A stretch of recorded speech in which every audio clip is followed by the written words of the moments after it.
Hi అండి, నమస్తే. Welcome to Hima garden and kitchen. ఈరోజు వీడియోలో 15 డేస్కే కూరగాయల తొక్కులతో ఎటువంటి వాసన పురుగులు లేకుండా చక్కటి కిచెన్ వేస్ట్ కంపోస్ట్ని ఎలా తయారు చేసుకోవాలో ఈ వీడియోలో చూపిస్తాను. ఈ వీడియోని చివరి వరకు స్కిప్ చేయకుండా చూడండి. 5 రోజులు వచ్చే కూరగాయ తొక్కులు ఉంటే చాలు 2 కుండీలకి సరిపడా మట్టి వస్తుంది. మొదటి రోజు వచ్చిన కూరగాయ తొక్కులను కొంచెం ఎండలో ఇలా ఆరబెట్టుకోవాలి. ఎండిన తర్వాత చెమ్మ అనేది పోతుంది. వీటిని ఇలా ఒక బకెట్లో వేసి పక్కన పెట్టుకోవాలి.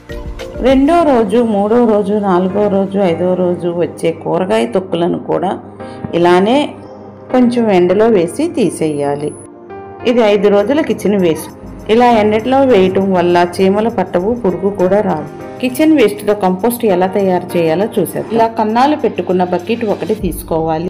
దీనిలో ఎండిన ఆకులను, కొమ్మలను అడుగు భాగంలో వేసేయాలి. ఇది 5 రోజులు కలెక్ట్ చేసి పెట్టుకున్న కిచెన్ వేస్ట్. దీనిని కూడా 2-3 గుప్పిడి చొప్పున ఈ బకెట్లో వేసేసుకోవాలి. ఇలా వేసి మట్టిని కూడా 2-3 గుప్పెట్ల చొప్పున ఇలాగ పైన ఒక లేయర్గా వేసేసుకోవాలి. తర్వాత ఇవి బాగా ఎండిన వేపాకులు వేయటం చాలా మంచిది. వేపాకు వేయటం వల్ల చీమలు రావు, వానపాములకు హాని కలిగించే పురుగు కూడా పుట్టదు. ఇప్పుడు కొంచెం కిచెన్ వేస్ట్ని కూడా వేసుకోవాలి. దీనిపైన 2 గుప్పెట్ల మట్టిని వేయాలి. ఇలా లేయర్స్గా వేసుకోవాలి.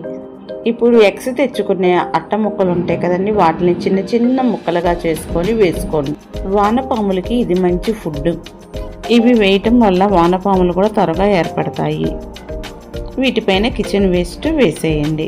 కిచెన్ వేస్ట్ పైన మట్టిని వేసేయండి. మీ దగ్గర ఉన్నవన్నీ ఇలా లేయర్స్గా వేసేసేసి మట్టిని క్లోజ్ చేసేయండి. నేను వేసేది పాత మట్టే కాబట్టి వీటిలో వానపాములు ఖచ్చితంగా ఉంటాయి. ఇదిగో చూడండి వానపాము. ఇవి బెల్లం కలిపిన నీళ్లు మట్టిలో ఇలా పోసేసుకోవాలి. అలాగే 1 లీటర్ పుల్లటి మజ్జిగను కూడా పోసేసుకోవాలి. దీనిని ఎండ తగలని ప్లేస్లో నీడలో ఒక పక్కన పెట్టేసుకోండి మూత పెట్టి. 15 రోజుల తర్వాత మూత తీసి చూపిస్తున్నాను. చూడండి ఎంత బాగా కంపోస్ట్ అయ్యిందో. చూడండి ఎంత బాగా బ్లాక్ కలర్లోకి మారిపోయిందో మట్టి అంతా. చాలా బాగా కంపోస్ట్ అయ్యింది కదా. మీరు కూడా ఇలా ట్రై చేసి చూడండి.